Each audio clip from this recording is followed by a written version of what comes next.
Olá, vamos ao nosso evangelho de hoje, segunda-feira, 2 de março, iniciando um novo mês, uma nova semana. Vamos começar com uma prece, fechando os nossos olhos, elevando o nosso pensamento a Deus, ao nosso Pai, nosso Criador, agradecendo pela vida, por esta existência, este dia em que abrimos os olhos da carne para viver mais experiências. Agradecer ao nosso Mestre Jesus, o nosso amigo, o nosso modelo, o nosso farol, o nosso caminho a seguir. Este amigo, irmão incansável, que tanto faz e zela por nós, pelo nosso planeta. A espiritualidade amiga, o nosso anjo da guarda, os espíritos protetores e amigos, que estão sempre prontos a nos inspirar, as boas ações, os bons pensamentos. Pedimos a estes espíritos de luz, espíritos amigos, que estejam conosco neste dia que se inicia, nesta semana, neste mês. Que seja de luz, de amor e de aprendizado. Fiquem conosco hoje para todo o sempre e que assim seja. Muito bem, vamos então para o Evangelho segundo o Espiritismo. Vamos ver uma reflexão, um breve estudo. Vamos ver o que nos vem hoje. Vamos lá. Nos veio aqui capítulo 20, os trabalhadores da última hora. Vamos ver aqui um trechinho que nós não tenhamos lido ainda. Aqui. Então, capítulo 20, item 3, e está nas Instruções dos Espíritos. É de Henri Heine, Paris, 1863, e nós vamos ler os dois últimos parágrafos, que diz assim: a reencarnação, vou baixar um pouquinho aqui a nossa Ave Maria lindíssima, e diz assim: a reencarnação valoriza e faz com que a filiação espiritual se torne eterna. O espírito, chamado a prestar contas do seu mandato terreno, sente no ar o pensamento de seus antecessores e compreende que a tarefa que outrora começou deve continuar. Então, retorna para a luta, amadurecido pela experiência adquirida, e procura avançar ainda mais. Todos os trabalhadores, tanto da primeira como da última hora, compreendem a profunda justiça de Deus e, em vez de se lamentarem, passam a adorá-lo.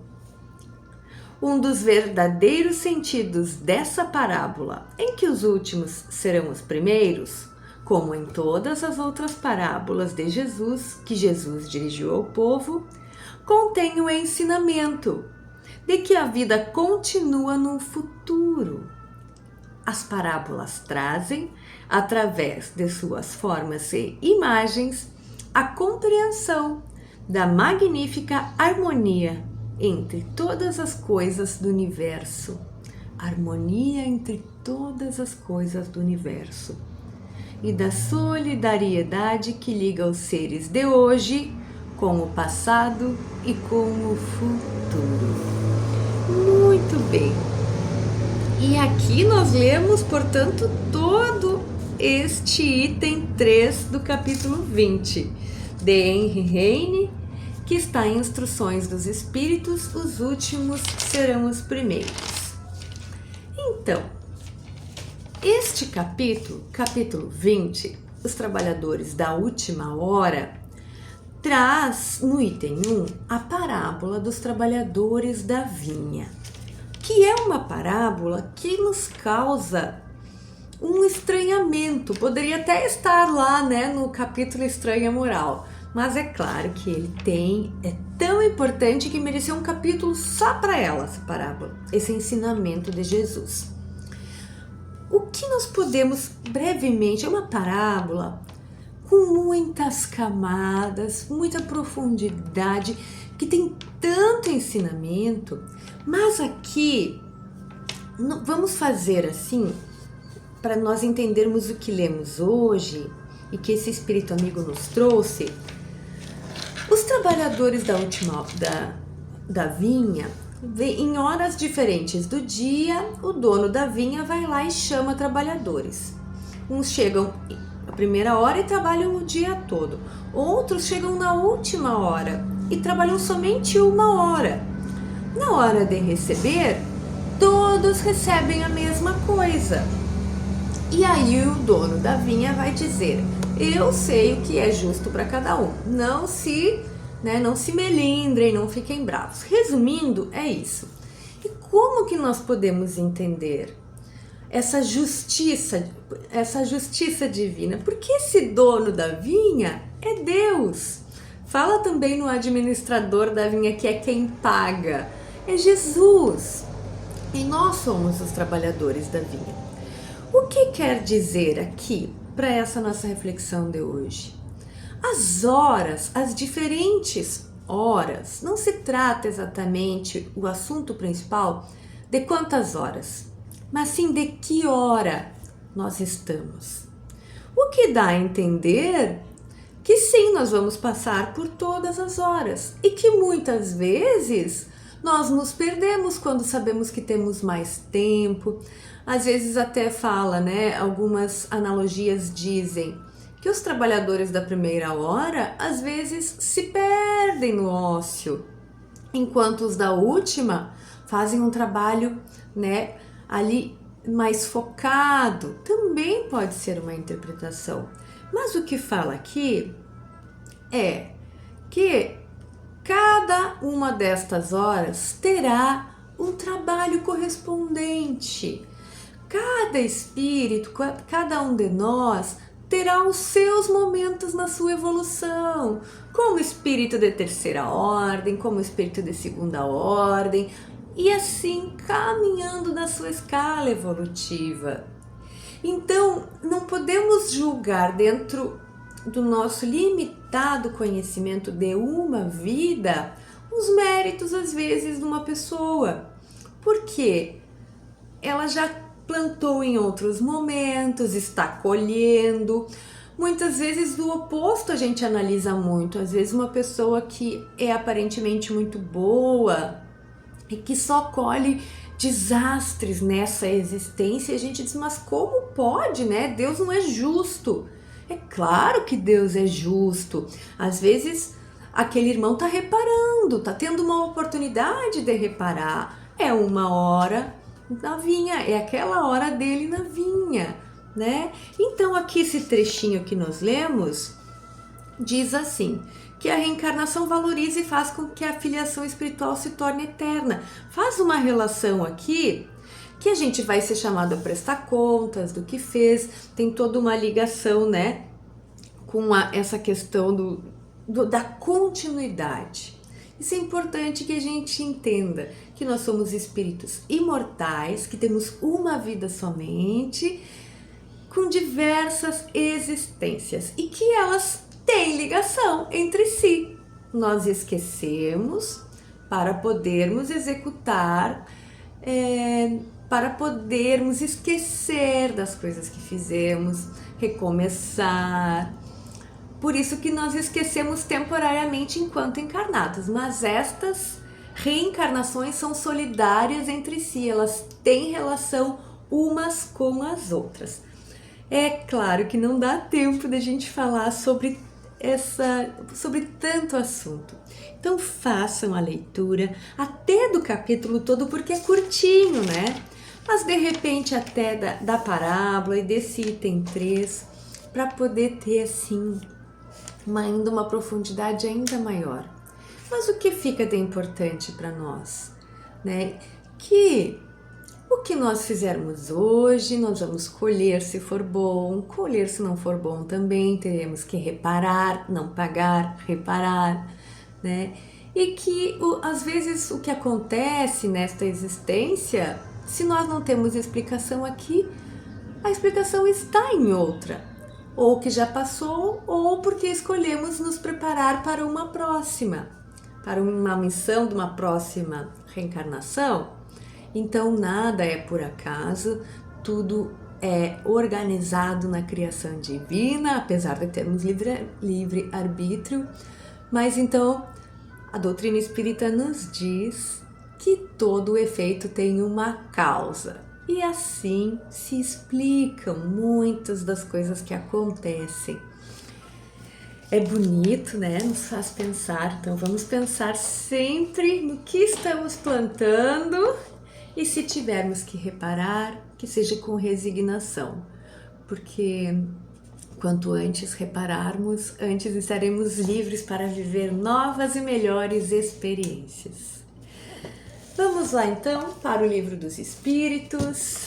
Nós estamos hoje nos prolegômenos.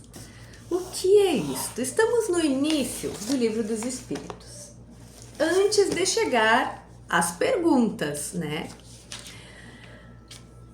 A introdução ao estudo da doutrina espírita se dividiu ali em 17 partes e nós já vimos todas. E aí tem mais uma outra parte que a gente olha, mas não acabou? Por que essa não é a 18? Né? A gente pode se perguntar. E diz assim, noções preliminares sobre a doutrina espírita. E ainda diz, introdução ao estudo da doutrina espírita. Mas às vezes a gente vai se perguntar, mas então é o 18, esqueceram de botar um número? Não. Do 1 ao 17 é Allan Kardec falando, nos explicando, organizou uma introdução ao estudo da doutrina espírita. Nos prolegômenos, quem assina são espíritos, uma pleiade de espíritos de luz que vieram trazer uma mensagem. Portanto, prolegômenos fica ali antes do livro começar, propriamente dito, né? Depois da introdução. E aqui nós temos também o prolegômenos.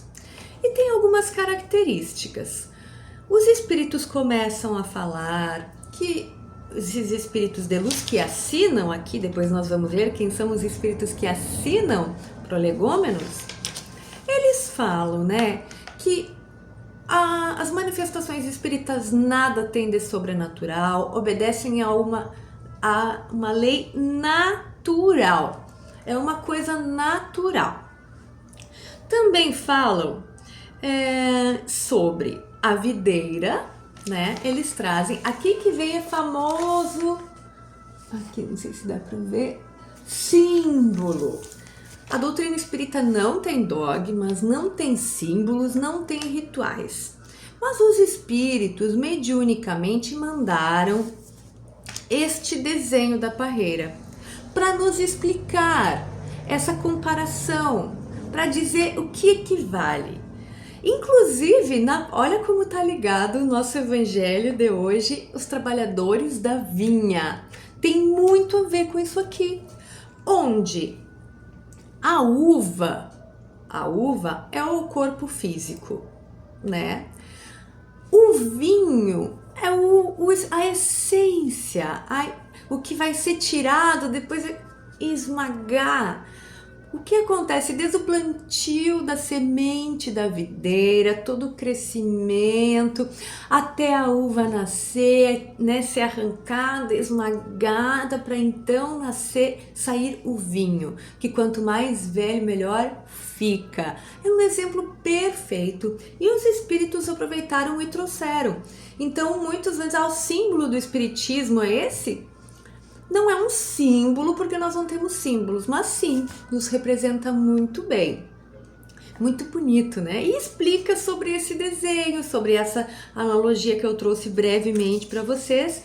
E fala aqui que essa missão de escrever fala para Kardec, que Allan Kardec, recebeu a missão de trazer, mas a doutrina é dos espíritos, não é de Allan Kardec, né? Muitos questionam, mas por que vocês seguem um homem? Ele organizou, Allan Kardec tem todo o mérito. Ele recebeu a missão sublime de organizar todo esse conhecimento, mas a doutrina é dos espíritos. E eles trazem aqui, eles alertam Kardec: fica forte, porque tu vai ter opositores muito bravos que vão fazer de tudo para te derrubar.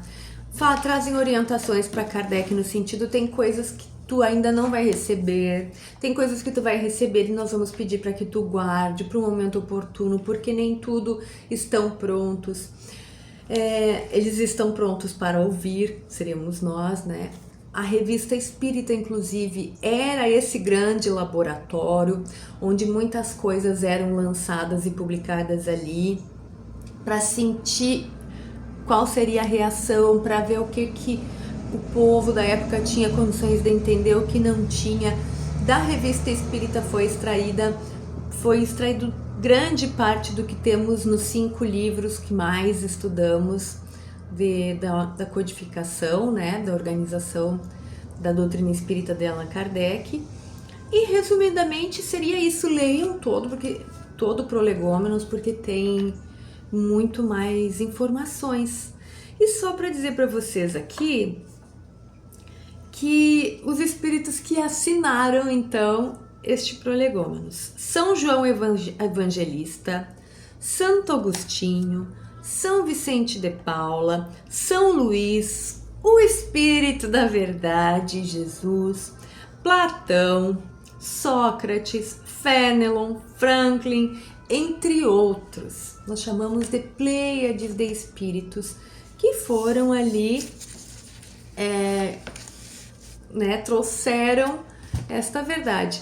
Também fala num momento aqui que chegará o dia que os opositores, né, terão aqueles que ficarão muito focados em combater as verdades, né, uns dos outros, e perderão tempo. Mas que chegará a hora, o momento em que todos os espíritos, por mais tenham suas diferenças, andarão juntos rumo ao bem. E a doutrina vem como uma grande ferramenta para auxiliar as mentes que querem contribuir neste sentido, de andarmos todos juntos rumo ao bem e ao progresso da humanidade, progresso individual e da humanidade, que é o nosso destino. Leiam tudo, é muito bonito. E aí sim nós encerramos toda essa parte inicial do Livro dos Espíritos, e amanhã nós já começamos com a pergunta número 1 do Livro dos Espíritos. Então vamos encerrar, vamos fechar os olhos e agradecer a Deus pela oportunidade bendita que tivemos de estar juntos mais uma vez, refletindo, estudando um pouquinho sobre nossa doutrina de amor, sobre a moral do nosso Mestre Jesus, sobre a Tua lei, Pai.